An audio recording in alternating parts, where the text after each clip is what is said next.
Bon dia a tots. En nom de la Universitat de València y de los organizadores, yo soy Andrés Boix, soy profesor en la Universidad de Valencia y voy a moderar la última mesa del Congreso, en la que vamos a hablar de límites muy concretos referidos a los procedimientos de contratación, que, como sabéis, son unos procedimientos donde hay una incidencia económica enorme y, en consecuencia, es extraordinariamente importante el que se pueda auditar que el procedimiento se ha hecho de forma correcta, pero acá, además, las empresas tienen un interés evidente en preservar tanto determinados elementos de su know-how empresarial como incluso en ocasiones secretos industriales, etcétera, etcétera. Bueno, entonces aquí surgen problemas muy interesantes respecto a límites. Y tenemos dos especialistas en la materia, dos compañeros queridos, la profesora Estrella Gutiérrez de la Universidad Carlos III, de la Universidad Rey Juan Carlos de Madrid, y el profesor Carlos Amoedo de la Universidad de Coruña. Ambos se han dedicado mucho a estas cuestiones. La primera de las ponencias va a ser de la profesora Estrella Gutiérrez, que nos va a hablar en concreto del derecho de acceso a la información pública contractual y sus límites. Estrella Gutiérrez es una profesora conocida, yo creo, por todas las personas que se dedican a estas cuestiones y además tiene trabajos muy interesantes, no solo en materia de transparencia, sino vinculando la transparencia con la buena gobernanza, que es una de las cuestiones a las que yo creo que no solo ella, sino el grupo de investigación de la Universidad de Juan Carlos se integra. Así que, sin más, Estrella, te tienes que activar el micro y la pantalla para que podamos verte. Hola. Sí, te oímos y ahora tienes que activarte también. Exacto, te vemos. Perfecto. Sí. Hola, muchas gracias. Tenía la presentación por ahí que la he compartido con vosotros, me parece. Compartir. Perdón. Sí, a ver, la presentación se llama... Sí, es la primera. Estaba por ahí. Ahí está. Simplemente una matización. Andrés, ya no estoy en la Rey Juan Carlos, es que me he incorporado hace poco a la Complutense. Vale, no te tenía controlada, enhorabuena. Lo comenté, pero es que ha sido muy reciente, ha sido casi antes del estado de alarma, casi una semana antes, y en fin, todo ha sido como muy rápido, etcétera. Pero bueno, en cualquier caso, simplemente era ese matiz. No sé si veis la presentación, ¿podéis verla? Sí, ¿no? Sí, la vemos perfectamente. Bueno, muchas gracias por esta amable presentación, creo que no merecida, pero bueno, gracias en cualquier caso y por invitarme a este congreso tan interesante. He procurado seguir casi todas las ponencias. En esta última sesión no he podido porque es que estoy ya con los exámenes, con los alumnos, evaluando online y me he incorporado un poquito tarde, pero bueno, he podido escuchar las ponencias que me han precedido y las del otro día, las del día 19, que fueron muy interesantes, y quiero felicitar a los ponentes y en concreto a mi compañera en la Rey Juan Carlos, Leonor Rams, porque bueno, fueron todas estupendas, pero bueno, por proximidad, si me permitís, la transmito mi felicitación. Bien. Empiezo con las cuestiones que vamos a debatir: el derecho de acceso a la información pública contractual y especialmente sus límites. Bien, como en la sesión anterior hemos estado hablando de concurrencia normativa, aquí quiero hacer una breve referencia a las finalidades, a las distintas finalidades que tiene la transparencia dentro de la legislación de contratos del sector público y dentro de la ley de transparencia. Y esto es importante, ¿no? En primer lugar, bueno, de momento ya la directiva 2014, el paquete de directivas del año 2014, anudan el derecho de acceso a unos procedimientos de contratación íntegros y sobre todo para como un mecanismo para luchar contra la corrupción. Y en este sentido se dice que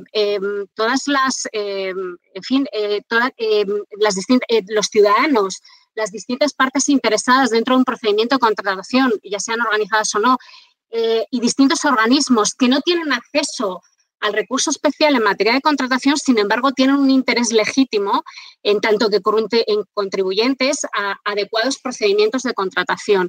Y en este sentido, el considerando 126, que viene a posteriori de este considerando 122, establece que precisamente esa trazabilidad y transparencia de los procedimientos de contratación se garantiza a través del acceso a los documentos de acuerdo con las normas aplicables en materia de acceso a documentos. Y esto lo dice expresamente el considerando 126 de la directiva. También hay que tener en cuenta que determinada jurisprudencia del Tribunal de Justicia de la Unión Europea en la que se ha producido efectivamente con relación a procedimientos de contratación, concurrencia normativa con el reglamento de acceso a los documentos en poder del Consejo, de la Comisión y del Consejo, ha dejado claro que hay que hacer una interpretación sistemática e integradora de estas dos normas. Por tanto, bajo esa perspectiva, creo que entiendo que a la hora de abordar solicitudes de acceso a información que está contenida en expedientes de contratación, hay que interpretar de manera conjunta e integradora las disposiciones previstas en la Ley de Contratos del Sector Público, por ejemplo, con relación a declaraciones de confidencialidad y en concreto su artículo 133, otras disposiciones que hay en materia de publicidad y transparencia y, por supuesto, la legislación de transparencia y, en su caso, bueno, los posibles límites que puedan concurrir.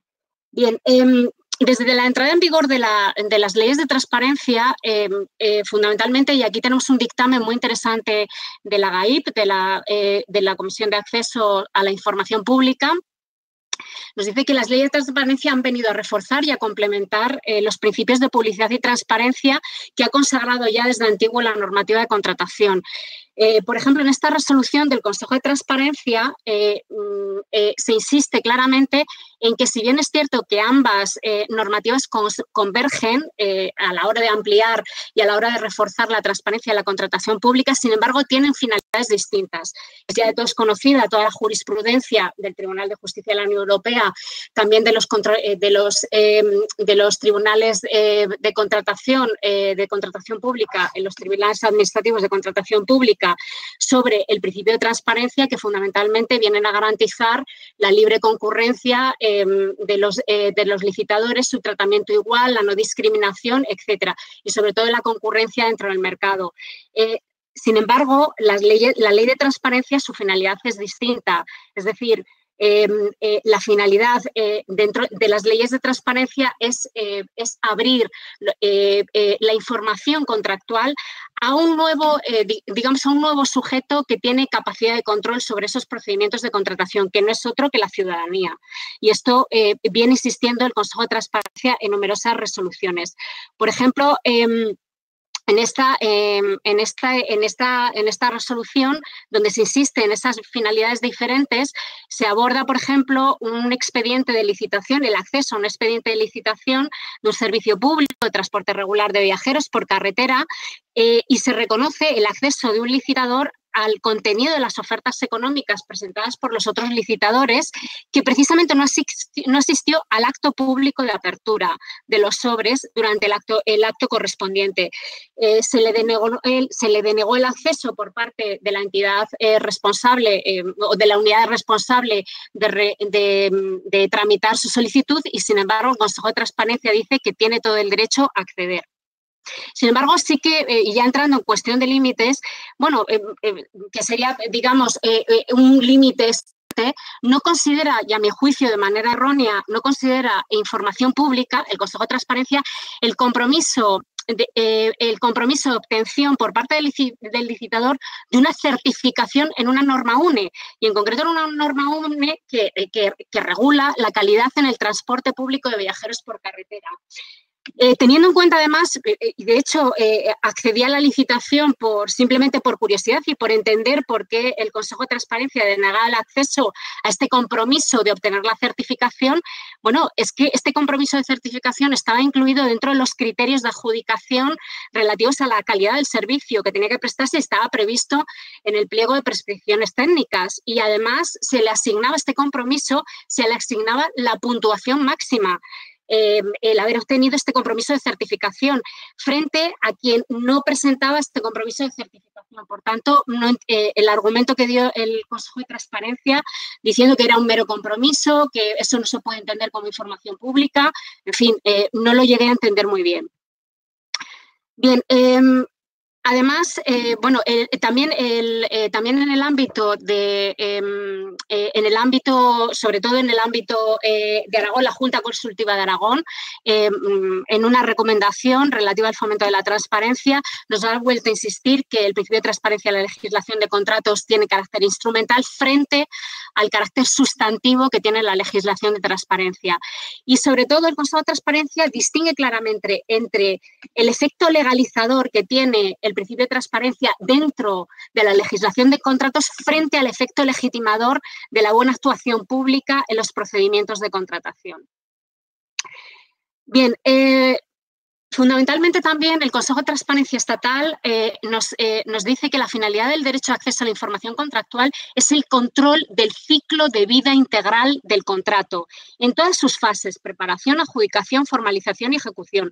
Ahora vais a ver más adelante unas diapositivas sobre, por ejemplo, la comparación entre la información que se pide en los portales de transparencia con relación a los contratos públicos, ¿de acuerdo? Y luego, por ejemplo, los perfiles del contratante. Y vamos a ver que los portales de transparencia fundamentalmente se centran en la publicidad, en obligaciones de publicidad activa con relación fundamentalmente a la fase de ejecución, que precisamente es, digamos, en la que menos insistiría el portal en los perfiles del contratante. Con lo cual, esto es muy importante.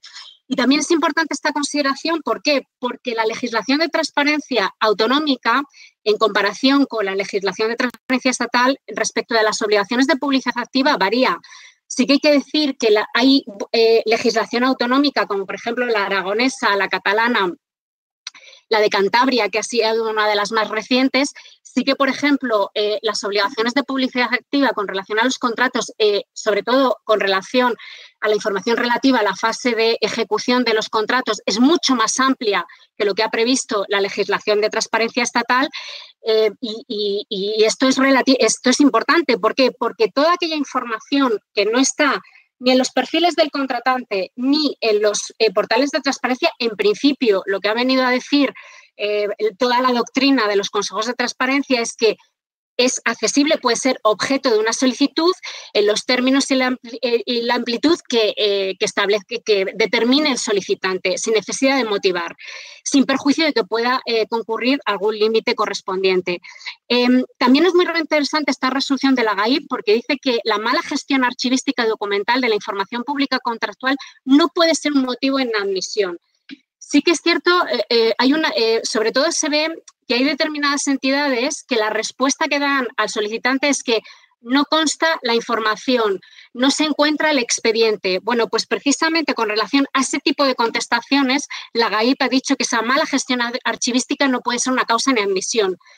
Completa esta posición, por ejemplo, el Consejo de Transparencia de Navarra en esta resolución en la que la entidad reclamada con respecto a la información contractual tiene que identificar por qué no obra en su poder el expediente de contratación, cuáles son las causas y procedimientos administrativos sobre el posible expurgo que ha aplicado, cuáles son los calendarios de aplicación, de conservación de esa información contractual, los calendarios de expurgo, etcétera, y especialmente la indicación del órgano de contratación y la resolución que autorizó la destrucción de esa información.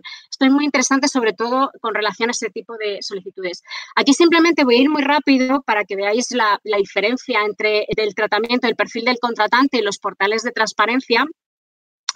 Y sobre todo, por ejemplo, la diferencia que hace la ley estatal, que está en negro, y, por ejemplo, la ley catalana, en rojo va lo que incluye además la ley catalana y en negro lo que incluye la legislación estatal, y vais a ver la diferencia en el tipo de información y en el tipo de documentos que se incluyen.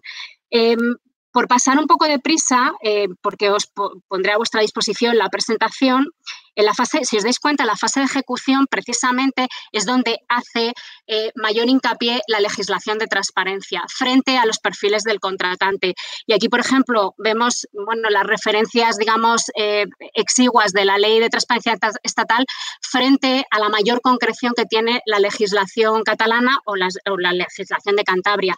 Muy interesante, por ejemplo, la legislación de Cantabria ha incluido el listado de facturas de importe superior a 3.000 euros, porque sin perjuicio de que la doctrina de los consejos de transparencia han establecido que es información accesible toda la documentación relativa a facturas, no así los albaranes. Con relación a albaranes, el Consejo de Transparencia ha excluido su acceso por establecer que con la factura ya es suficiente. Más cuestiones también con relación a la publicidad activa que aplica también al derecho de acceso. ¿Qué es información accesible desde el punto de vista de los expedientes de contratación? Es información accesible la relativa a todos los contratos, con independencia de su naturaleza jurídica, ya sean administrativos, privados o patrimoniales, su objeto, su cuantía y el procedimiento de selección del contratista. Esta consideración también es aplicable, por supuesto, a las solicitudes de acceso a información pública. Con respecto, por ejemplo, la GAIP tiene una resolución muy interesante en donde se estima el acceso a un contrato de SWAP suscrito por una empresa municipal de urbanismo. También muy interesante las consideraciones que se hacen con relación a los procedimientos negociados sin publicidad, donde la propia legislación de contratos establece restricciones a la publicidad con relación a estos procedimientos. Desde luego, el Consejo de Transparencia ha estimado el acceso a la memoria justificativa, informe de insuficiencia de medios, justificación del procedimiento seguido y los pliegos también, una vez que ya se ha adjudicado el contrato. También en este mismo sentido se ha pronunciado la GAIP, también el Consejo de Transparencia y Protección de Datos andaluz. Y, por ejemplo, este informe del Consejo, que es relativamente reciente, el Consejo de Transparencia aragonés, con relación a la aplicación del 154, apartado séptimo de la Ley de Contratos del Sector Público, es decir, en circunstancias determinadas el órgano de contratación puede decidir no publicar determinada información relativa al contrato, por ejemplo, cuando pueda afectar a los intereses económicos y comerciales del adjudicatario. Sin embargo, en este caso, cuando se le hace la consulta, obliga a la publicación de un contrato específico, incluyendo las cláusulas con los aspectos económicos, sobre todo tiene en cuenta que no existen competidores en el mercado para el objeto contractual determinado que ha justificado precisamente la tramitación de este procedimiento negociado por exclusividad. No puedo entrar en las consideraciones por el tiempo, límites de tiempo, pero es muy interesante este informe. Lo digo básicamente porque en muchas ocasiones también las entidades a las que se les solicita información a documentos y a datos concretos contenidos en los expedientes de contratación, muchas veces se oponen como límite el tipo de procedimiento que se ha seguido, procedimiento restringido o negociado sin publicidad. Y, sin embargo, la doctrina de los consejos está apuntando por otros lados. También es importante la publicidad de los portales de transparencia con relación a otras figuras afines y, sobre todo, a efectos de separar lo que es contratos de otras figuras como pueden ser las encomiendas de gestión administrativas que están previstas en la ley de régimen jurídico del sector público en su artículo 11 o los encargos a medios propios que creo que la ponencia posterior va a hablar sobre esta cuestión determinada. Y también es muy interesante la doctrina que ha establecido la Junta de Contratación aragonesa en esta recomendación, sobre todo centrándose en los portales de transparencia, donde se indica que no debe replicar sin más la información que está incluida en el perfil del contratante. Además, tiene que garantizar la accesibilidad y comprensibilidad en esa rendición de cuentas y su finalidad es que el ciudadano pueda comprobar la adecuación de la ejecución. Una vez más, la fase de ejecución es la que se pone en el punto de mira de la legislación de transparencia con relación a las condiciones del contrato inicial. Sí que quiero plantear, es decir, de la misma manera que se ha planteado con los perfiles de contratante, la multiplicidad que hay, ahora mismo la multiplicidad de portales de transparencia y sobre todo la diferente variación de la información pública incorporada a los portales de transparencia en función de la legislación autonómica respecto a la estatal, si no puede fragmentar o provocar un efecto distorsionador también de la transparencia. Por último, también es muy importante qué es lo que ocurre cuando la información contractual que se ha solicitado es objeto ya de publicidad activa. Aquí es muy interesante la doctrina del Consejo de Transparencia aragonés, fundamentalmente. Sobre todo porque lo que dice es que no se puede hacer una mera remisión sin más. Hay que tener en cuenta que el solicitante, especialmente a los perfiles del contratante o a las plataformas del contrato del sector público, las que pudiera haber en el ámbito autonómico. ¿Por qué? Pues porque el solicitante no es una persona ducha en el lenguaje administrativo y no va a entender qué significa un código CPV, y esto lo dice en muchas de sus resoluciones. Además, el acceso a la información pública contractual, sea en vía de publicidad activa o sea vía solicitud de acceso, permite verificar el adecuado uso de los recursos públicos con relación a la información relativa a cuantías económicas percibidas por el contratista y las facturas, las prórrogas de los contratos. Y estos son todo resoluciones estimatorias donde se ha pedido ese tipo de información, la entidad solicitada o reclamada no ha dado esa información y, sin embargo, los consejos han estimado su acceso. Las ulteriores modificaciones también tienen que ser puede ser objeto de una solicitud estimatoria, las cesiones, incluso las penalidades impuestas. Esta es una resolución muy reciente del Consejo de Transparencia. Bien, esto ya lo he comentado antes con relación a las solicitudes coincidentes con información publicada en los portales de transparencia y con respecto a los límites.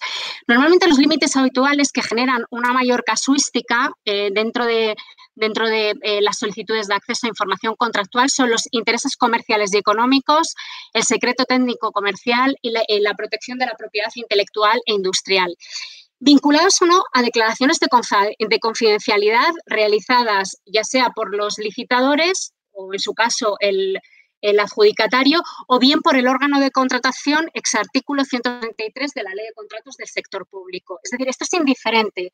Muchas veces nos podemos encontrar, por ejemplo, con relación a solicitudes de acceso a contratos relativos a publicidad institucional, es muy frecuente que se aplique, voy a activar el puntero, el límite del interés económico y comercial, aunque ya hay doctrina muy consolidada del Consejo de Transparencia que ahora vamos a ver con relación a este tipo de solicitudes relativas a la publicidad institucional, que han dejado claramente que es información accesible y que no cabe poner el interés económico comercial. Con relación a los secretos técnicos o comerciales, normalmente están incluidos dentro de la propia legislación de contratos la existencia de estos secretos técnicos y comerciales como información que directamente es confidencial, ¿de acuerdo?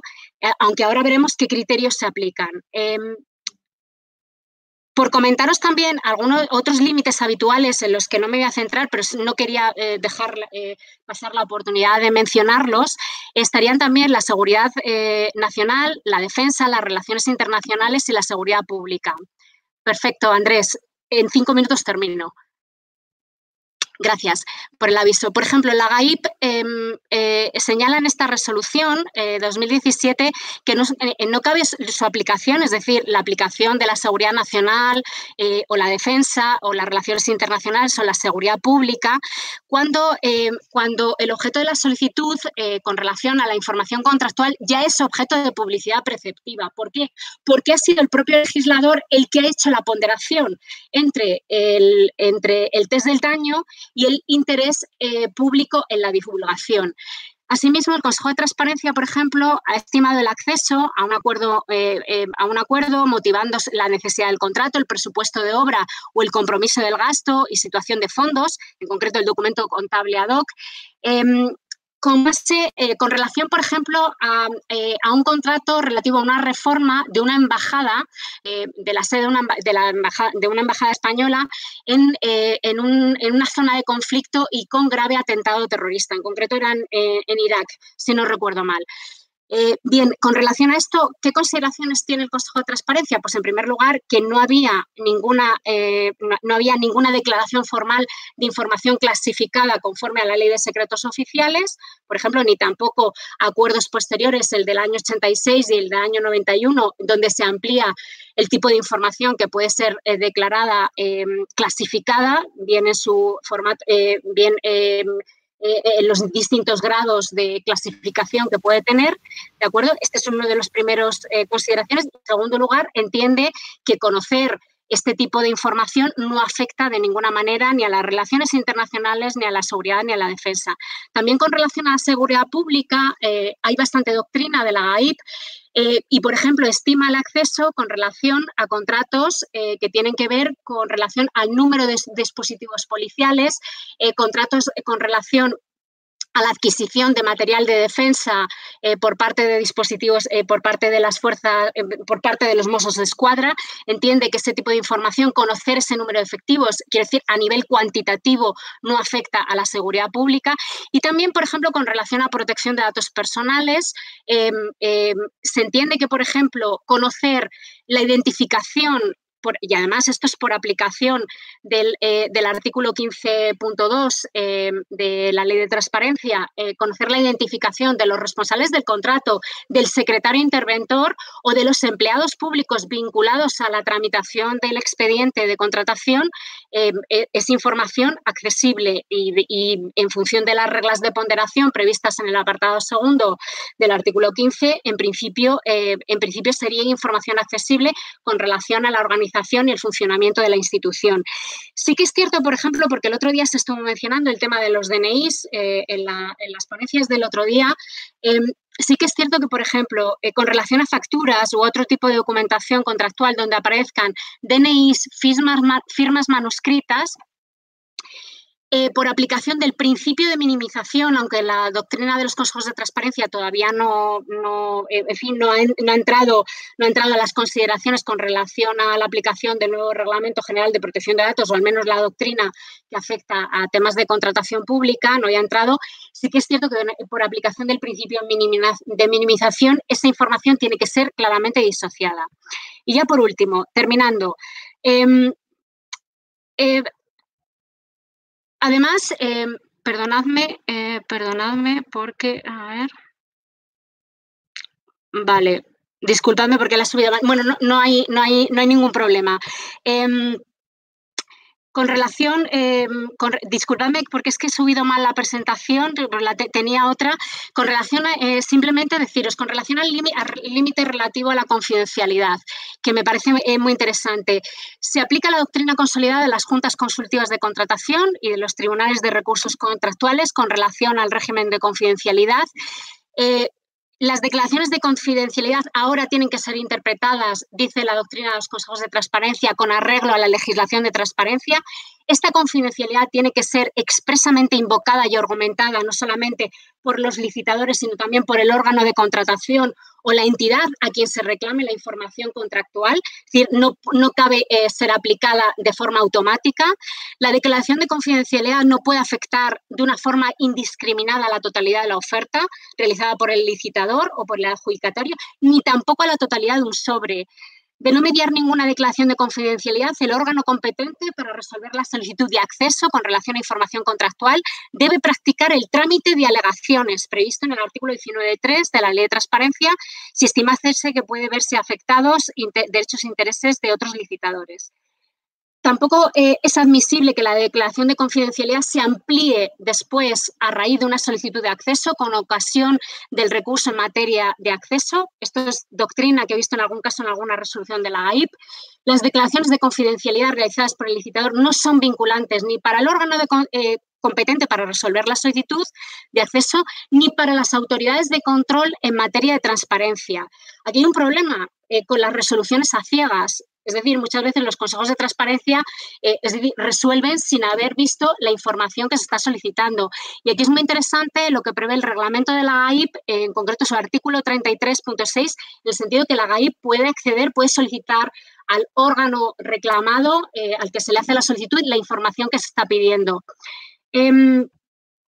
También, en cuanto a los ámbitos de declaración, ¿a qué afecta la confidencialidad? Los secretos técnicos y comerciales, los derechos de propiedad intelectual y en algunos casos se admite el acceso en la aplicación de la doctrina del acceso condicionado que ha desarrollado la GAIP. Es decir, aunque la información, por ejemplo, planes, determinado tipo de planes, aunque estén afectos por derechos de propiedad intelectual, se puede plantear que el solicitante pueda acceder, si bien es cierto de manera aislada, limitando parte del acceso y, sobre todo, exigiéndole un compromiso de confidencialidad. Sobre todo se aplica cuando, y ya termino, cuando el solicitante, por ejemplo, es un sindicato o algún solicitante con algún tipo de posición reforzada. Ámbito excluido de las declaraciones de confidencialidad, por ejemplo, la documentación administrativa general relativa a la aptitud para contratar y a los medios acreditativos de solvencia económica y financiera. Y bueno, pues por no extenderme más, lo dejo. Disculpadme que es que he subido sin querer una presentación que tenía otras cosas, pero la tengo completa. Disculpadme, os la subo correcta. Muchas gracias por todo.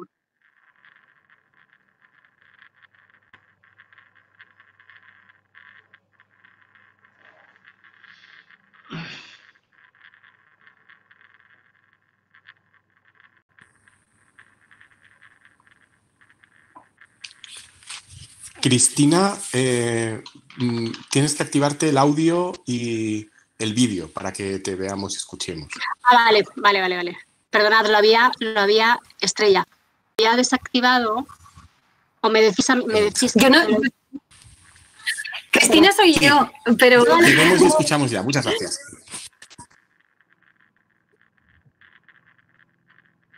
Yo es que solamente me oigo, pero no veo el... Sí. Te estamos viendo bien. Cristina, te estamos viendo y te estamos oyendo. Muy bien, pues nada, en mi caso es que antes me tocaba empezar a mí la presentación, pero ha habido un problema técnico. Bueno, vamos a continuar lo que es la ponencia de límites del derecho de acceso a la información en materia de contratación. Solo me gustaría hacer una apreciación que creo que en estos días todos los que leemos la prensa tenemos la sensación de que en algún momento va a ocurrir como esos casos que uno lee y dice... Pronto saldrá la película. Bueno, pues creo que todo lo que está pasando ahora con la contratación pública en esta época vírica, creo que con el tiempo nos daremos cuenta de que efectivamente va a dar para mucha literatura jurídica. Solo quería hacer esa apreciación, lo veremos. Y sin más voy a presentar al profesor Carlos Alberto Amoedo, que voy a decir que leyendo un poco para hacer la presentación me ha parecido muy interesante todas sus lecturas sobre el neuroderecho y las neurociencias. Prometo leer algunos de sus trabajos porque me parece muy interesante. Bueno, sin más, le doy la palabra al profesor Amoedo. Pues muchas gracias, Cristina. Hola a todos, buenas tardes, bon día a tots y totes desde Cambre, Reino de Galicia. Es un placer que hayáis pensado en mí para contribuir a esta visión sectorial sobre el tema de la transparencia contractual o, en este caso, paracontractual, como punto de reflexión quizá prosaica, pero yo creo que muy necesaria, sobre el tema de los límites de los derechos de acceso a la información en materia de gestión pública. Voy a cargar mi presentación para que podáis seguir un poco de qué van estos 20 minutos. A ver si la...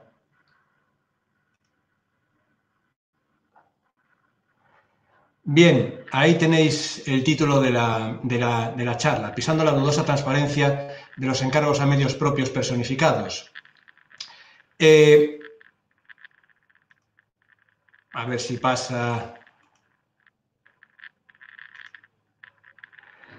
El planteamiento original que tenía cuando tanto Lorenzo como Andrés contactaron conmigo para hablar de estas cuestiones era abordar el tema de los encargos obligatorios a medios propios personificados, porque entendía que era una ruta menos frecuentada que la transparencia de contratos y convenios. Es un fenómeno jurídico-administrativo todavía confuso, cuya naturaleza legal sigue siendo poco clara entre algunos operadores jurídicos y que también ofrece el interés de ser como una especie de droga, ¿no? Pues es un poco más canalla, porque todo el mundo condena la utilización de los encargos obligatorios, pero los gestores, en cuanto lo prueban, después no son capaces de dejarlo, ¿no? Ni siquiera yendo a clínicas de desintoxicación con los interventores administrativos. Por eso creo que estos encargos son una buena atalaya para contemplar algunos rendimientos reales de nuestro sistema legal de transparencia y publicidad de la gestión pública. Ese era el planteamiento original, pero como ya sabéis, en marzo de 2020, pues Mike Tyson volvió a tener de nuevo razón. Yo soy muy fan de Mike Tyson, me considero que está a mi misma altura cognitiva y, por tanto, casi siempre lo cito para iluminar un poco la construcción de mis presentaciones. Teníamos un plan, pero por el medio se nos coló el COVID-19 y, como sabéis, la acción administrativa se puso patas arriba a partir del 14 de marzo. Las respuestas administrativas todavía estamos estudiando en qué han consistido. Estamos todavía en fase de analizar la fenomenología de la acción administrativa durante el estado de alarma y creo que es bueno que hagamos un esfuerzo por trazar correctamente cómo está siendo esta gestión del COVID-19, especialmente desde el punto de vista de la gestión del dinero público. Y por esa razón, pues mis 20 minutos de popularidad van a consistir, en primer lugar, en un resumen muy apretado del estado de cuestión de la transparencia de los encargos obligatorios y, en segundo lugar, haré una aproximación a su utilización en la gestión de la crisis del coronavirus. Y volvemos a 18 años atrás con esta imagen muy querida para los gallegos, que es la imagen de un consellero, de Xosé Cuíña, que era el delfín de Fraga, el consellero que estaba destinado a suceder a Fraga, y que por esta carta de 16 de enero del año 2003 presentó su dimisión forzada porque Xosé Cuíña se convirtió en la primera víctima de la transparencia todavía inédita de los encargos a Traxa, a la empresa de transformación agraria S.A., durante la crisis del Prestige.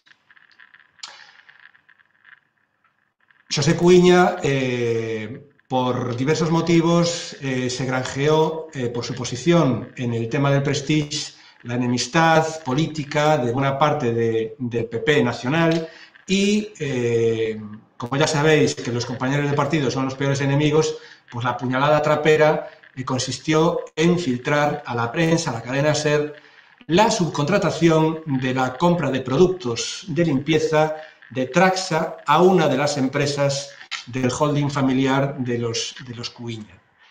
Y utilizo esta pequeña historia de abuelo Cebolleta para poner de manifiesto que el tema de la transparencia, de la publicidad, de la utilización de los medios propios instrumentales durante épocas de crisis es algo que ya nos preocupó en aquella época. Y precisamente en esa época nos dimos cuenta de las graves carencias de información que teníamos al respecto. Solo a través de preguntas parlamentarias o a través de expedientes judiciales de cuestiones laborales se podía acceder a la naturaleza, a la anatomía de cómo eran esas encomiendas de gestión que la Xunta de Galicia y el Estado le hicieron a esta empresa, a Traxa, para responder a la crisis del Prestige. Precisamente por eso, en homenaje a esa época, me traje yo mi camiseta oficial del Nunca Más, ¿no? Esa situación de insatisfactoria opacidad de los medios propios instrumentales y de sus operaciones con las administraciones matrices dieron lugar a distintas quejas, dieron lugar a una corriente de crítica a cómo estaba configurado el acceso a este tipo de negocios jurídicos verticales, como se llaman ahora, obligatorios, mediante los cuales una administración territorial le encarga a un medio propio personificado la realización de una determinada obra, la prestación de un servicio o la suministración de un determinado bien. Justamente por eso se ponía de manifiesto que era necesario mejorar el régimen jurídico de transparencia de estos negocios jurídicos, tanto por una finalidad inmanente como por otra finalidad trascendente. Es una terminología que he venido utilizando en los últimos años y que me ayuda un poco a distinguir algo que también Estrella ha puesto de manifiesto en su intervención, y es que una cosa es la transparencia contractual o paracontractual destinada a los interesados en una determinada licitación pública, fundamentalmente en mérito a la igualdad de armas de los potenciales licitadores a un determinado concurso, y otra cosa es la información administrativa que debe ser suministrada en general a cualquier ciudadano, precisamente como signo de calidad de la gestión pública que hace una determinada administración. En el caso de las operaciones con los medios propios instrumentales, durante esos años del 2003 en adelante, las carencias eran dobles, tanto en el aspecto de la transparencia inmanente como de la transparencia trascendente. Teníamos graves carencias, graves dificultades para conocer la realidad de estos negocios jurídicos. Precisamente por eso, a partir de esos años, se fue creando un caldo de cultivo que sobre todo llegó a los tribunales de control exterior de las administraciones, los controles de los tribunales autonómicos y el Tribunal de Cuentas, que acabaron generando pues una doctrina sobre la necesidad de que las encomiendas de gestión a medios propios instrumentales debían estar también sometidas a obligaciones de publicidad. Precisamente por eso, como consecuencia de este movimiento, la Ley 19/2003 empezó a mejorar la situación precisamente mediante la introducción de un mecanismo de publicidad activa relacionada con la publicidad trascendente, es decir, la publicidad ciudadana de estas operaciones. El artículo 8 recoge ahora que se publicarán las encomiendas de gestión que se firmen con indicación de su objeto, presupuesto, duración, obligaciones económicas y las subcontrataciones que se realicen con mención de los adjudicatarios, procedimiento seguido para la adjudicación e importe. Esta ley, la Ley 19/2013, sin embargo, contiene un pequeño defecto, y es un defecto que se ha venido arrastrando por inercia hasta hoy en día, que es el defecto de la imprecisión conceptual cuando se refiere a las operaciones verticales entre administraciones matrices y medios propios personificados como encomiendas de gestión. Esto puede ser correcto cuando esos medios propios personificados son entidades de derecho público o de otra administración. Pero cuando se trata de entidades sometidas a derecho privado, la correcta utilización del término debería ser la de un encargo como hoy reconoce terminológicamente la nueva Ley de Contratos del Sector Público del año 2017. Pero, como digo, la Ley Básica de Transparencia arrastra esta vieja denominación de estas operaciones y, como consecuencia, resultas de esta confusión, pues se mezclan el régimen jurídico de transparencia de las encomiendas de gestión interadministrativa, el artículo 11 de la Ley de Régimen Jurídico del Sector Público, y los encargos. Y esta inercia se ha mantenido hoy, se ha desarrollado cuando las leyes autonómicas de transparencia, a medida que los legisladores autonómicos han desarrollado sus propios títulos competenciales, pues han mejorado, han introducido nuevas determinaciones de publicidad activa de estos negocios jurídicos, ya remitiéndose correctamente al término de encargos, algo especialmente frecuente a partir de 2017. Se me acaba de marchar la aplicación.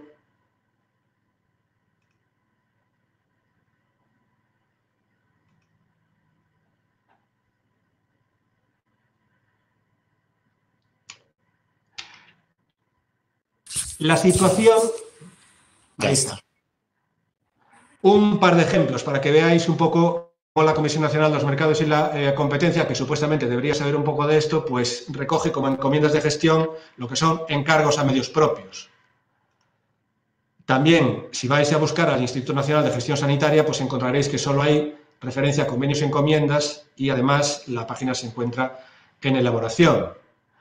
Como digo, la publicidad activa en las distintas comunidades autónomas sobre estos temas es diversa porque los legisladores autonómicos se han motivado bastante y han mejorado el detalle de la información que como publicidad activa deben colgarse en los portales de transparencia.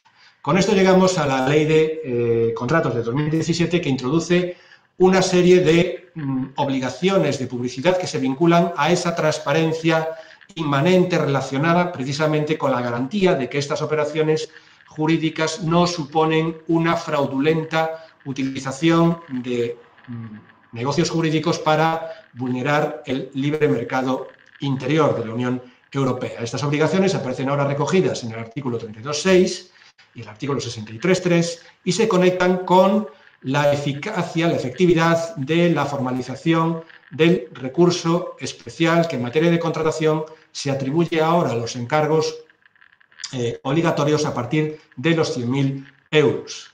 Estas son las obligaciones de transparencia, que después las vais a poder leer, y paso rápidamente porque nos vamos metiendo ya en tarde, para señalaros algunas dificultades de lo que está siendo el desarrollo de estas obligaciones legales.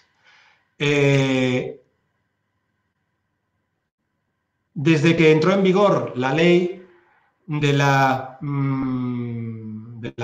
contratos del sector público, el 9 de marzo de 2018, se ha observado una tardanza de los operadores jurídicos en modificar las aplicaciones informáticas de los perfiles de contratante y de la plataforma de contratación del sector público. Durante bastantes meses hemos estado esperando a que se recogiera correctamente la pestaña de publicidad activa de estos extremos a los que ahora obliga la Ley de Contratos del sector público. Sin embargo, la plataforma de contratación del sector público recoge una mala indexación de esta información porque no hay un motor de búsqueda, como sí ocurre con las licitaciones, de manera que los encargos obligatorios hay que buscarlos conociendo previamente cuál ha sido el órgano de adjudicación de ese encargo obligatorio, con lo cual tenemos que profundizar en los perfiles de contratante, localizar al órgano de contratación, hay que estar un poco ducho en las estructuras orgánicas, etcétera, etcétera, para acabar localizando la información que precisamente nos permite, a través del sellado del tiempo, impugnar a través del recurso especial este tipo de operaciones. Y como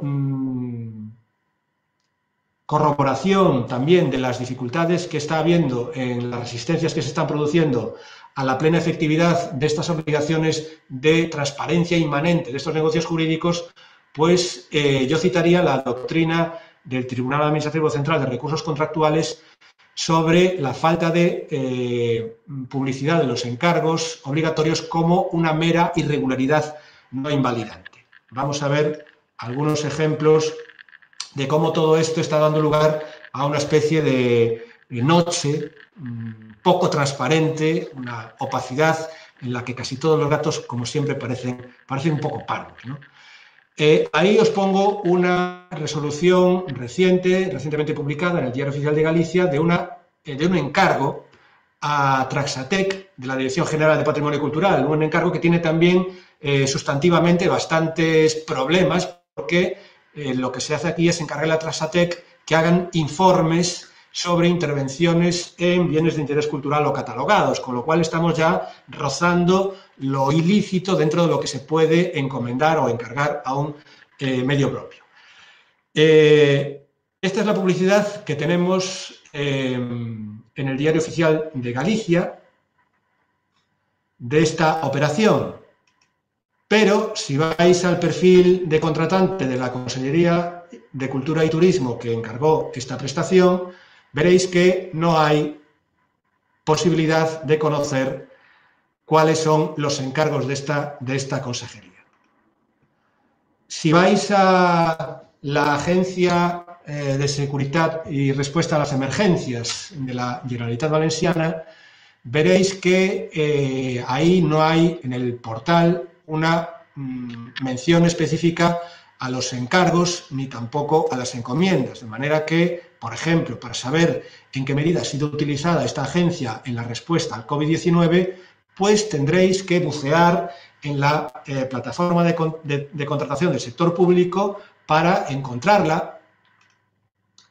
Y ahí, cuando vais a los perfiles de contratante, localicéis la agencia, si os vais a documentos podréis ver ahí todos los encargos y al final de este aparecerá el encargo estrella, casi me atrevería a decir, del conjunto del Estado, mediante el cual la Generalitat Valenciana le atribuye a Traxa pues, un paquete de medidas de respuesta para sobrevenir todos los problemas del COVID-19.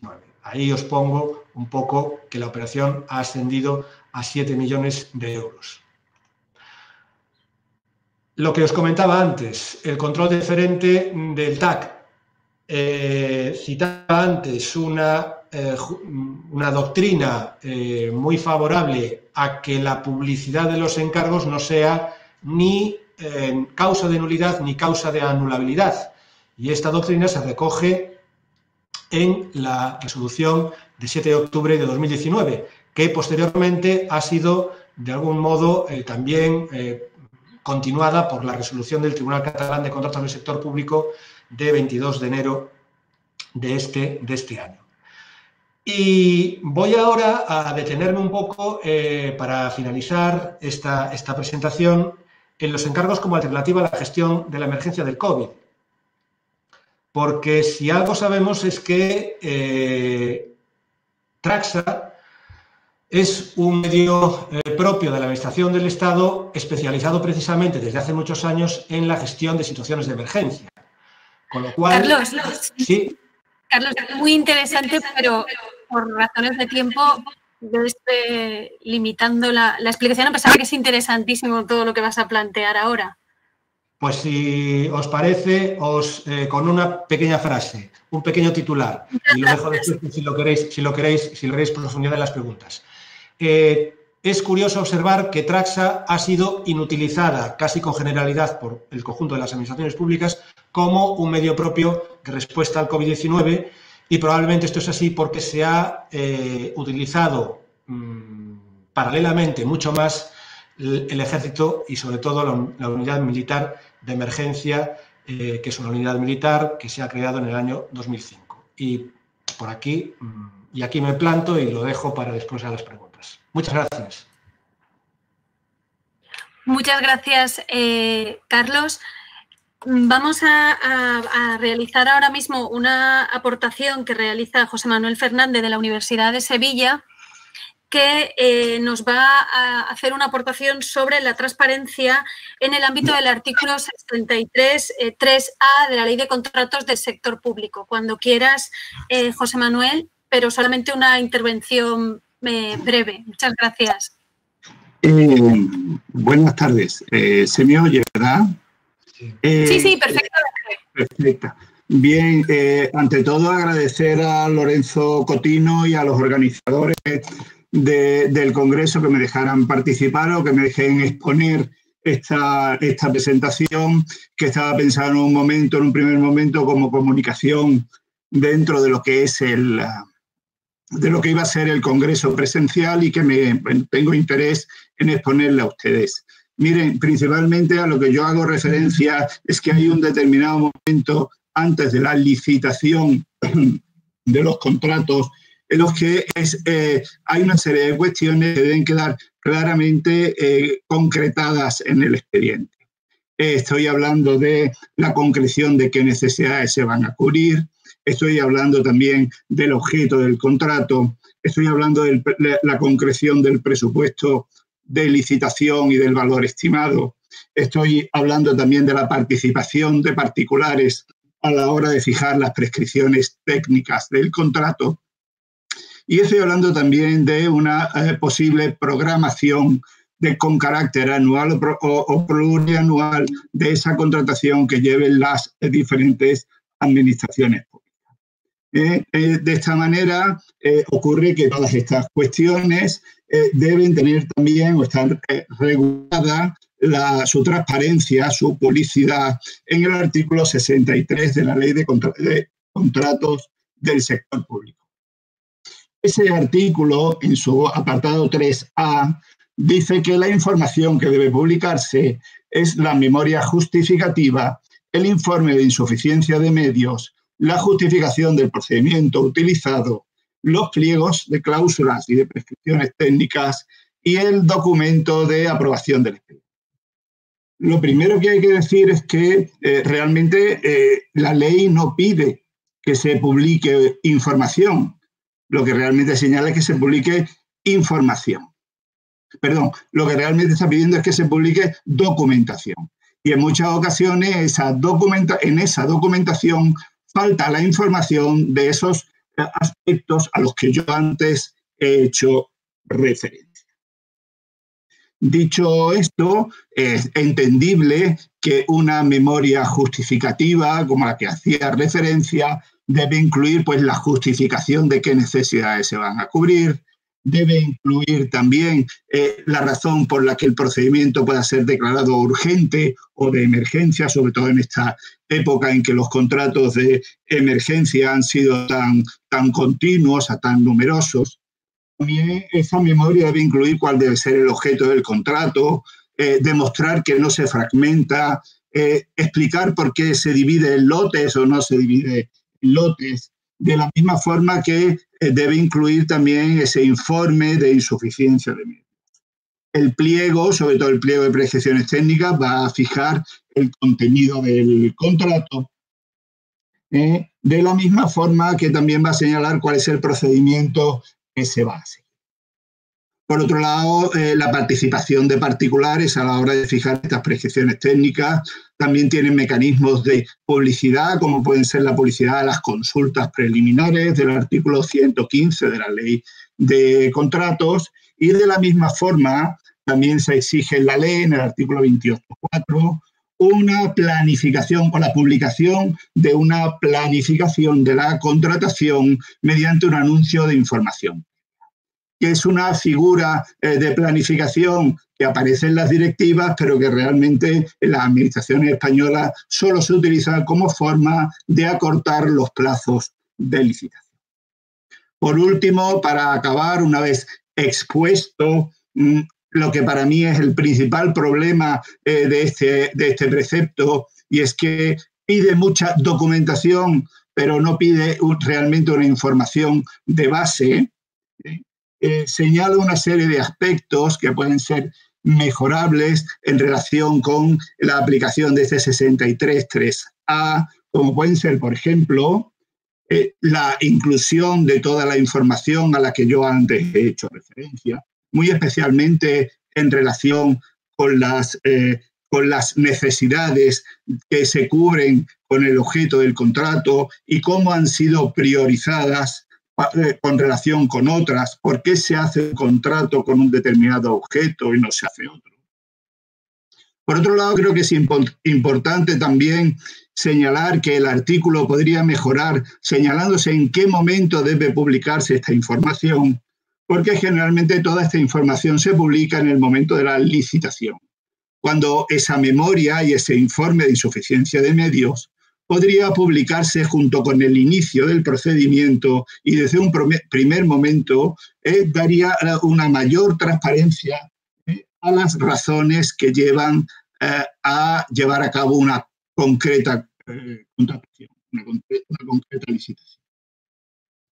Por otro lado, también es necesario señalar que hay otros informes que no son exactamente o que no son esa memoria inicial y que pueden ser muy interesantes y que no hay obligación de publicar. En este caso señalo, por ejemplo, los informes de los gabinetes jurídicos o de los servicios jurídicos a los pliegos, los informes de observaciones que van a hacer los interventores a la hora de fiscalizar con carácter previo una determinada licitación.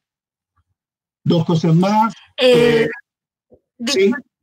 Disculpa, José Manuel, por hacer más ágil el debate, si te parece, podemos ir incorporando también otro tipo de cuestiones y vamos aportando más referencias al debate. Lo digo por una cuestión de tiempo. Si quieres ir concluyendo. Tardo un minuto, menos de un minuto. Muchas gracias. No te importa. Solo señalar, por acabar todo lo que quería decir, que también me parece muy importante que deben buscarse nuevos mecanismos que permitan publicar o que se conozca la participación de particulares a la hora de definir el objeto de un contrato o de definir los pliegos, precisamente porque incluso puede ocurrir que eso genere problemas de intereses económicos entre diferentes licitadores. Y por último, me parece absolutamente necesario obligar a las administraciones a que esa programación anual, a que esa planificación de la contratación en un año o en varios años se realice y se publique. Por mi parte, nada más. Eso era lo que yo quería señalar. Muchas gracias.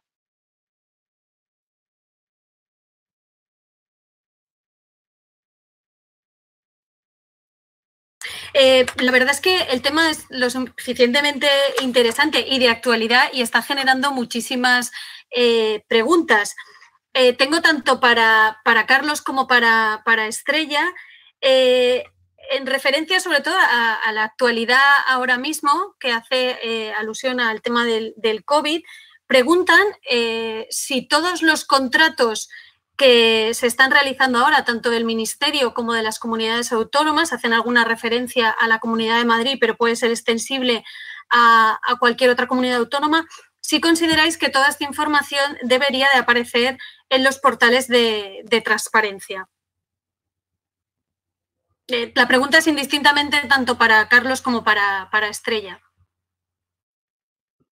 Pues, Carlos, ¿quieres empezar tú o empiezo yo?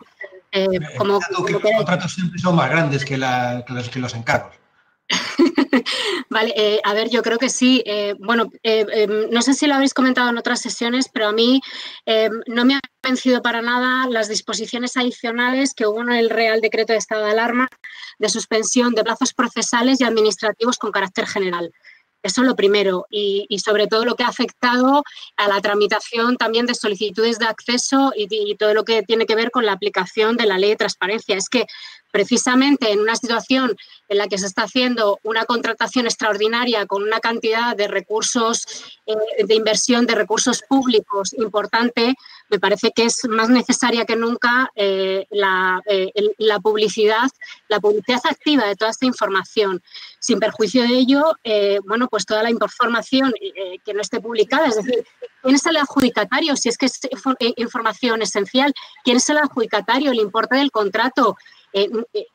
No puedo entender qué razones de peso puede haber para no publicar ese tipo de información, cuando la legislación de contratos es que sí que prevé la publicación de esa información, salvo, por ejemplo, que sean contratos declarados secretos, por aplicación, pues, por ejemplo, de la Ley de Secretos Oficiales. Pero, en principio, es que esa información tiene que estar publicada. Sí que entiendo que cuando se vuelvan a reabrir los plazos, pues supongo que podremos solicitar esa información vía derecho de acceso. A mí, desde luego, me parece preocupante que no se esté publicando la información. Es una humilde opinión. Sí, a ver, en materia de encargos también se constata que la experiencia de Traxa es muy grande y, desde luego, tiene una política de publicidad activa bastante coherente y bastante consolidada. Y en ese sentido, si vais a la página web de Traxa, podréis acceder a las actuaciones de emergencia y a todos los contratos que se hacen para ejecutar los encargos. Y de hecho, es ahí donde se puede acceder a esa información más detallada de cuáles son los encargos que ha recibido Traxa para actuar en el tema del coronavirus, que son una limpieza en la Diputación de Lugo, de las residencias de Lugo, Canarias, que también le encargó la construcción de instalaciones hospitalarias, y poco más, ¿no? Y ves que en ese sentido los grandes medios propios estatales funcionan bastante porque tienen experiencia, pero después vas al tema de los medios propios autonómicos y te das cuenta que los portales de transparencia son manifiestamente mejorables, y precisamente por eso ponía antes el ejemplo de la Agencia Valenciana de Seguridad y Respuesta a las Emergencias, ¿no? Yo creo que ahí todavía hay un recorrido de sensibilización y de mejora de cómo es la estructura de la información que se pone al servicio de la ciudadanía. Y también, insisto, no solo en los portales de transparencia, sino yo creo que también hay un margen de mejora bastante grande en cómo se dispone la información en la plataforma de contratación del sector público y cómo se puede agregar toda esa información, porque al final muchas veces lo que es interesante es contar con motores de búsqueda que puedan un poco discriminar por determinados temas, por importes, etcétera, etcétera. Eso nos ayudaría a la ciudadanía a hacer una publicidad activa de estos temas mucho más usable, ¿no?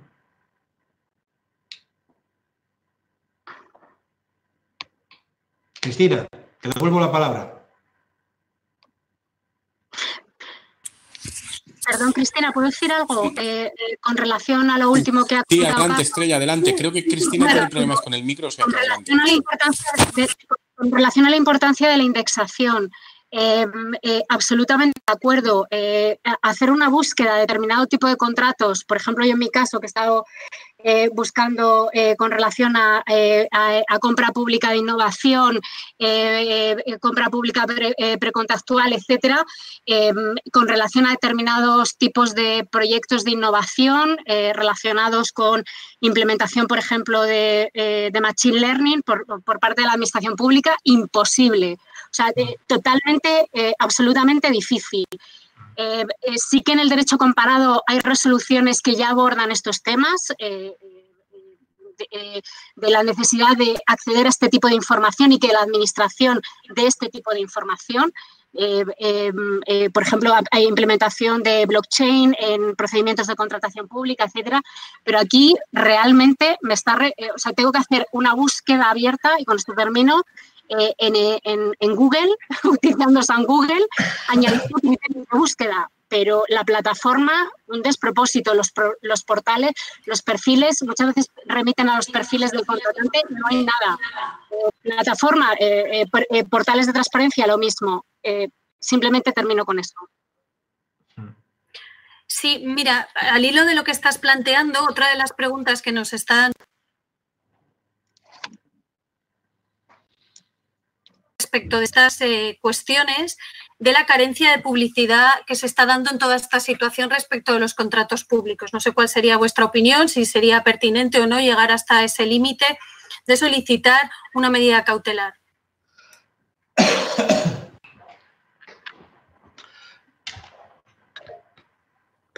Una medida cautelar. No sé si habéis escuchado Sí, pero una medida cautelar. Entiendo.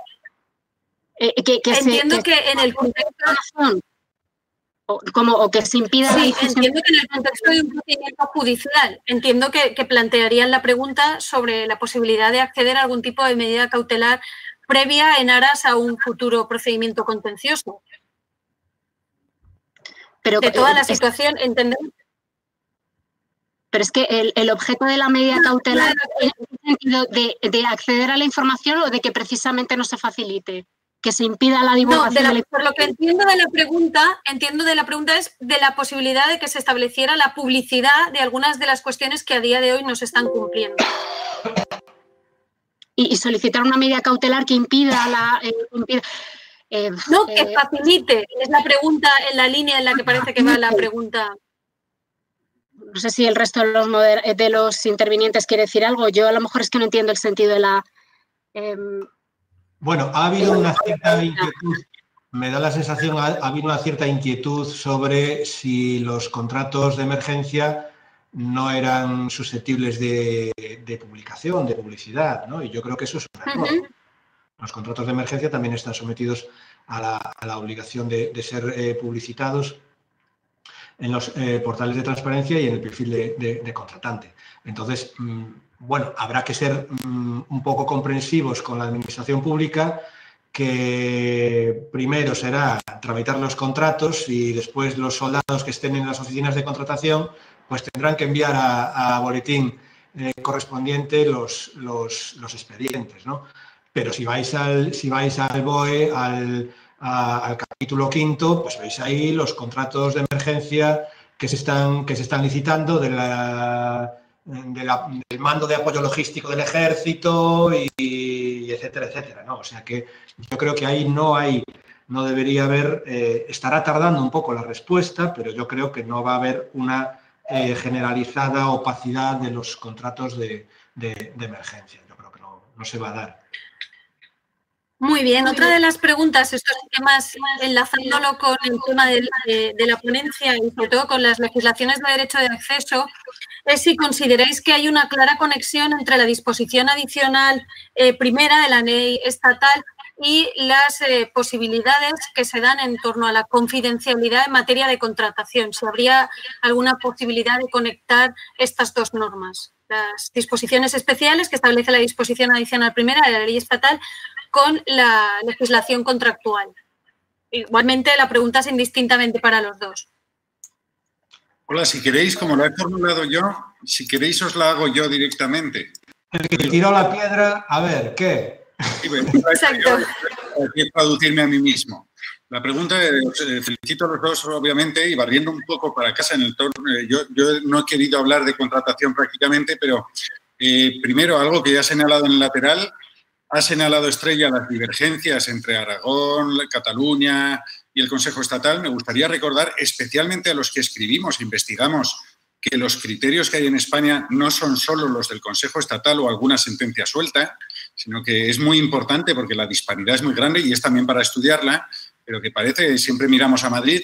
Obviamente el Consejo Estatal es un referente y entonces ya a partir de eso la pregunta también que quería hacer es, barriendo para casa, cuando las autoridades independientes analizan el acceso a la información de contratos, ¿están aplicando la disposición adicional primera? Si lo están haciendo, ¿cómo se explica que apliquen el artículo 14 o el 15? O al menos, ¿qué impresión tenéis de su aplicación de la ley de transparencia cuando hay un régimen especial bastante concreto sobre la confidencialidad? Gracias. Si queréis... perdón. No, adelante, Carlos. Yo, por la experiencia que tengo, el Consejo de Transparencia Estatal pues aplica la normativa en materia de, por lo menos, de acceso a encargos. Aplica la normativa de contratación del sector público y también la normativa de contratación de las comunidades autónomas y de transparencia de las comunidades autónomas como normas especiales, pero que precisamente porque dan acceso a este tipo de expedientes, pues está permitiendo el acceso a los expedientes completos a través de las solicitudes de acceso del artículo 14. Es más, la forma más eficaz de acceder a un expediente de encargo obligatorio es precisamente solicitar el acceso a través del artículo 14, porque por ahí consigues con bastante normalidad acceder a aspectos de los expedientes que en los perfiles de contratación no se cuelgan, porque en los perfiles de contratación, por la normativa especial, solo se cuelga la formalización del encargo. Pero la formalización es un concepto interpretable. La formalización incluye, por ejemplo, lo que son o serían los pliegos de prescripciones técnicas del encargo, sí o no. Pues ahí hay un poco de todo y hay formalizaciones que incluyen las prescripciones técnicas del encargo y otros que no. Y, por ejemplo, si quieres acceder a los famosos informes de eficiencia que justifican, en teoría, los encargos a medios propios estatales, pues eso no lo vas a poder consultar en los perfiles de contratante. Eso vas a tener que solicitarlo a través de la normativa de la Ley 19/2013 y la normativa autonómica. Y por ahí se está consiguiendo acceder a las tripas de los expedientes de encargo obligatorio. Y me da la sensación de que la situación en contratación es distinta, porque en contratación ya la información que se cuelga en los perfiles de contratante incluye una variada gama de documentos contractuales, tanto la motivación del expediente, como también, bueno, pues la justificación de por qué se contrata, los pliegos de prescripciones técnicas, los pliegos de cláusulas administrativas particulares, etcétera. Hay aspectos que, sin embargo, se siguen echando en falta, como por ejemplo las subcontrataciones. Yo nunca he visto una subcontratación de un encargo en un perfil de contratante, por ejemplo, ni tampoco en un portal de transparencia. Estrella, te paso la bola. Sí, solo una cuestión. Perdona, Estrella, por contextualizar, una de las preguntas que nos han planteado, si la puedes explicar un poco mejor, Carlos, porque creo que va al hilo de lo que acabas de decir, es que hay algunas de las personas que nos están escuchando que no, probablemente porque no sé si no es que no conocen nuestro ordenamiento jurídico, pero no conocen el concepto de encomienda de gestión. Entonces, nos han pedido si lo podías aclarar. Bueno, yo tampoco me entero demasiado con el concepto de encomienda de gestión, ¿eh? Yo todos los días hago mis rezos a ver si García de Enterría me ilumina y soy capaz de entenderlo correctamente. A ver, ahí el problema de la encomienda de gestión es que es un concepto de gestión administrativa e interadministrativa que tradicionalmente se ha venido recogiendo en la Ley de Procedimiento Administrativo Común, en el artículo 15, y en el artículo 11 de la actual Ley de Régimen Jurídico del Sector Público. Y hace referencia a la atribución de un determinado trabajo material a una forma de personificación de derecho público cuando la administración matriz que encarga ese trabajo, esa gestión, pues no cuenta con los medios materiales suficientes para ello. Materialmente, la noción es bastante similar al encargo obligatorio y precisamente por eso en el derecho público español tenemos ahí una ambigua zona fronteriza entre ambos conceptos jurídicos. Seguimos con esa inercia tradicional, mantenemos el concepto de encomienda de gestión administrativa e interadministrativa y al mismo tiempo hemos desarrollado, sobre todo a partir de la Ley 17 del año 2017 de contratos del sector público, hemos desarrollado más el concepto que se vincula con el derecho comunitario, del in-house providing, de la colaboración público-público vertical y que en el derecho actual se denomina como encargo. Son, por tanto, por así decirlo, dos nociones jurídicas hermanas. Y yo, de hecho, he defendido ya en algún artículo que es ya necesario practicar el fratricidio y cargarnos el concepto jurídico de encomienda de gestión, porque creo que sería mucho más útil singularizar simplemente el concepto de encargo y contemplarlo en todos sus aspectos, pero ya eliminar esa noción que creo que es un tributo a los temarios de oposición de abogacías del Estado y que ya no cumple demasiadas funciones ni dogmáticas ni operativas en el actual grado de desarrollo del derecho comunitario e interno español. Muchísimas gracias. Creo que nos ha quedado todo claro el concepto de la encomienda de gestión y creo que sería como cuando una madre le da un tupper a un hijo, ¿no? Y le dice, el hijo le encarga a la madre, mamá, prepárame un tupper y hazlo tú, ¿no? Más o menos, por contextualizar. Bueno, muchísimas gracias. Sí, perdona, Estrella. Me ha quedado claro el concepto, que me llame, que me lo cuente, a ver si... Le pago una prima. Muy bien. Muchísimas gracias, Estrella. Disculpa que te he cortado y tenías la palabra. No pasa nada. Sí, con respecto a la pregunta de Lorenzo, que me parece muy interesante, sí que tengo trabajado el tema de la aplicación de la disposición adicional y la doctrina dispar de los consejos de transparencia, especialmente el catalán y el aragonés, que van a la par, y por otro lado el Consejo de Transparencia Estatal, ¿no? Que ya sabéis que el Consejo de Transparencia Estatal, bueno, rechaza el espío normativo, que se aplique en una legislación u otra. Sí que tengo que decir que, vamos a ver, lo primero que hay que tener en cuenta es que en la legislación de contratos, el acceso, lo que regula la legislación de contratos, la Ley de Contratos del Sector Público, es el acceso al expediente, pero de cara a la presentación del recurso especial en materia de contratación. Eso es lo primero.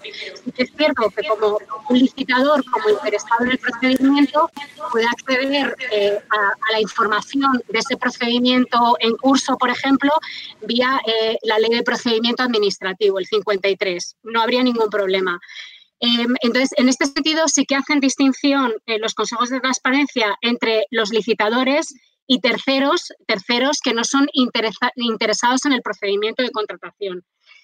Aquí la doctrina interesante que tiene la GAIP y el Consejo de Transparencia aragonés es con relación a si vía disposición adicional, es decir, los licitadores, por ejemplo, podrían beneficiarse de poder presentar la reclamación especial en materia de transparencia. Porque su planteamiento es quien puede lo más, es decir, si usted puede lo más como interesado, también puede poder lo menos en un régimen especial que se aplique, en un régimen general de transparencia que se aplica a cualquier ciudadano. A mí me parece mucho más coherente y además la GAIP tiene una resolución específica resolviendo el posible conflicto que podría surgir cuando la reclamación ante la autoridad en materia de transparencia, el objeto de la reclamación puede coincidir con el objeto de recurso en materia especial en materia contractual. Quiero decir que ahí hay soluciones distintas. A mí me parece mucho más coherente con la ley de transparencia la opción que ha adoptado tanto la GAIP como el Consejo de Transparencia aragonés, ¿no? En este sentido. Es bastante larga esa doctrina, porque además hay muchas resoluciones donde en cada una se hacen distintos matices y bueno, pero grosso modo, digamos, esa es la conclusión más relevante. Sí que es cierto, por ejemplo, he visto alguna resolución de la GAIP en la que se ha permitido, se ha amparado la reclamación especial de un licitador. Ahora no recuerdo muy bien, creo que el procedimiento estaba todavía en curso cuando se presenta la reclamación ante la GAIP y se le ha amparado en la presentación de esa reclamación. Tendría que buscar la resolución porque ahora mismo, la tengo en mente, pero no tengo el número de la resolución. Si te interesa, Lorenzo, te la puedo facilitar.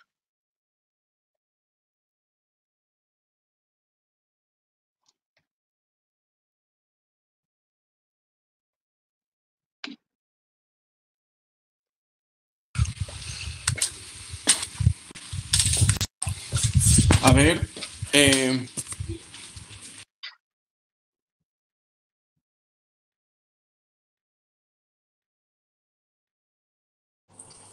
creo que tenemos problemas de audio para Cristina. No, ahora ya. Solamente quería vale. Despedir a los y agradecer y comunicar que no había más preguntas. Muchas gracias, Andrés.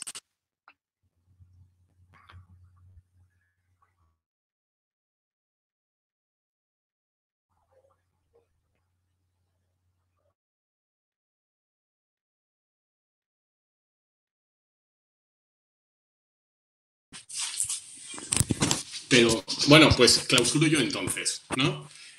Simplemente, igual que os ha dicho Cristina, que muchísimas gracias por la asistencia, por las fantásticas ponencias. Yo creo que en un tema que es muy complicado para los profanos, y no todo el mundo al que le gusta la transparencia o se dedica a la transparencia tiene por qué saber de contratación, la verdad es que creo sinceramente que las dos ponencias han sido excepcionales, que hemos aprendido todos muchísimo. Muchísimas gracias, Estrella, y muchísimas gracias, Carlos, que además lo habéis hecho muy entretenido. Además de estas dos ponencias, pues bueno, quiero aprovechar también para agradecer a todos los participantes en estas 3 jornadas, a Lorenzo Cotino, que las ha dirigido con mi ayuda, y sobre todo la labor de coordinación, de organización, de gestión en la sombra, tanto de Jorge Castellanos como de Víctor Betancourt, que en la práctica han sido los que han hecho que esto funcione. Muchísimas gracias a ellos y, sobre todo, muchísimas gracias a todos los que habéis estado con nosotros a lo largo de estas 3 sesiones, porque sin vosotros no habría tenido sentido. Así que muchísimas gracias. Si queréis en un futuro seguir viendo las cosas que hacemos desde el grupo de investigación, ya sabéis que tenéis el canal de YouTube, os podéis suscribir, os irán llegando las historias y bueno, si no, por otras vías intentaremos contactar con vosotros cuando hagamos más cositas, ¿vale? Nada, cuidaros mucho y nos vamos viendo, leyendo y escuchando. Un abrazo a todos.